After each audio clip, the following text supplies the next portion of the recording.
గడ్డిపల్లిపల్లి నుంచి బొమ్మరాజుపల్లి మధ్యలో ఉన్నటువంటి రోడ్డు మొత్తము వర్షాకాల ప్రభావంతో మొత్తము కయ్యలు కోసినాయి.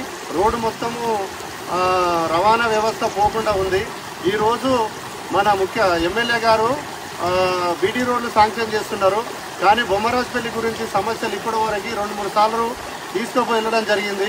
అయినా కానీ ఈ రోజు వరకు కూడా మా ఊరిలో అధికారికంగా సమస్యల గురించి ఒకరోజు మీటింగ్ కూడా పెట్టలేదు. అయ్యా ఎమ్మెల్యే గారు, జడ్చర్ల కాన్స్టిట్యున్సీకి మీరు ఎమ్మెల్యేగా ఉన్నారు.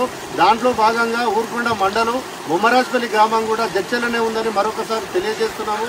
ఎందుకంటే ఇది గత ప్రభుత్వంలో కూడా మేము ఎన్నోసార్లు ఎమ్మెల్యే దగ్గరికి వెళ్ళి కూడా మేము విన్నవించుకున్నాము. ఈ రోడ్డుకు ఈ 2-3 సందర్భాలలో కొబ్బరికాయ కొట్టి ఇనాగరేషన్ చేసి ఓన్లీ కొబ్బరికాయకు మాత్రమే పరిమితం చేసిర్రు. కాబట్టి మీకు కూడా ఇప్పటికీ 2-3 సార్లు మేము విన్నవించుకున్నాము. ఎందుకంటే ఇక్కడి నుంచి మేము హైదరాబాద్ వెళ్ళాలన్నా, పక్క గ్రామాలకు వెళ్ళాలన్నా ఇదే ప్రధాన రహదారి. వ్యవసాయ పొలాలకు కూడా చాలా ఇబ్బంది అవుతుంది. ఈ రోజు ఉదయం కూడా ట్రాక్టర్ దిగబడి ఒక డ్రైవర్ కూడా ఇంజూర్ అయ్యింది. తర్వాత నా కారు కూడా అందులో మొత్తం ఇరుక్కుపోయింది. కాబట్టి ఇక్కడ బైకుల మీద వెళ్లే వాళ్ళు కూడా చాలా ఇబ్బంది అవుతుంది. కాబట్టి 5 కిలోమీటర్ల దూరం, కాకపోతే రంగారెడ్డి జిల్లా అది వస్తుంది, తర్వాత నాగర్ కర్నూలు జిల్లా ఈ ఊరు వస్తుందని చెప్పేసి మీరు దాన్ని కాలయాపన చేస్తుర్రు. మీ సమస్యలు మీరు ఎన్నిసార్లు తీసుకొచ్చినా కానీ నిమ్మకు నీరెత్తినట్టు మీరు ఆలోచిస్తుర్రు.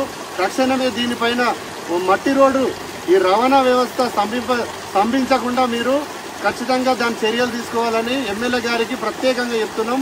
గౌరవ ఎంపీ డీకే అరుణమ్మ గారికి కూడా ఏం చెప్తున్నామంటే, అమ్మ మీరైనా కానీ దీని మీద శ్రద్ధ చూపి మీకున్న నిధులతోడైనా సరే, కేంద్ర ప్రభుత్వ నిధులతోడైనా సరే మా బొమ్మరాజుపల్లి నుంచి గడ్డిపల్లిపల్లి మధ్యలో ఉన్న ఈ సమస్యని గత చాలా రోజుల నుంచి ఈ సమస్య ఉంది.